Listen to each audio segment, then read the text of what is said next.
চাঁদে নভোযান পাঠানোর প্রস্তুতি নিচ্ছে পাকিস্তান। ভারতের পর এবার পাকিস্তানের লক্ষ্য চাঁদের দক্ষিণ মেরু। 2029 সালে চীনের চ্যাংই 8 মিশনের সঙ্গী হবে দেশটি। এই অভিযানের জন্য তৈরি হচ্ছে বিশেষ রোভার। আগামী 3 বছরের মধ্যে নিজেদের তৈরি নভোযান জিন্না-1কে চাঁদে পাঠানোর ঘোষণা দিয়েছে পাকিস্তানের মহাকাশ গবেষণা সংস্থা space and upper atmosphere research commission SUPARCO. সুপারকোর বরাত দিয়ে টাইমস অফ ইন্ডিয়া এই তথ্য নিশ্চিত করেছে। প্রতিবেদনে বলা হয়েছে, পাকিস্তান রাষ্ট্রের জনক মোহাম্মদ আলী জিন্নার প্রতি সম্মান জানিয়ে নিজেদের প্রস্তাবিত প্রথম নভোযানের নাম রাখা হয়েছে জিন্না-1। রোভারটির নাম ঠিক করতে পাকিস্তান জুড়ে এক প্রতিযোগিতার আয়োজন করা হয়। সেখানে প্রায় 4000 নাম জমা পড়ে।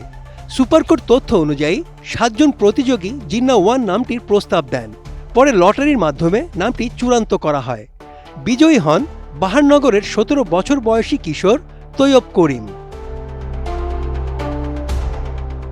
পাকিস্তানের এই রোভারটির ওজন হবে প্রায় 35 কেজি। এটি চাঁদের প্লাজমা বিকিরণ ও ভূতত্ত্ব নিয়ে গবেষণা করবে। সুপারকোর প্রকৌশলীরা এটি তৈরি করছেন।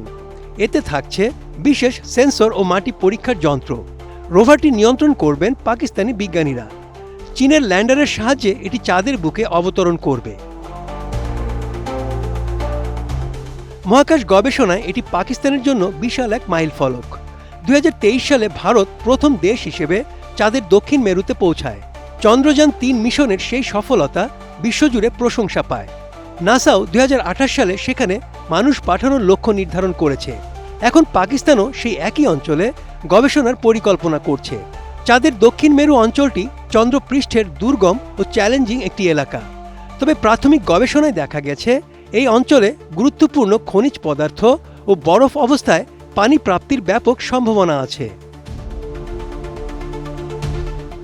চীনের এই চন্দ্র অভিযানে আরও অনেক দেশ যুক্ত হচ্ছে।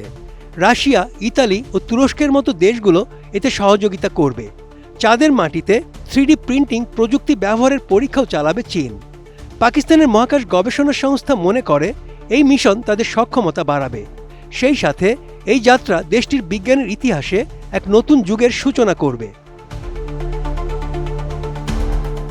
Desk report, ATN news.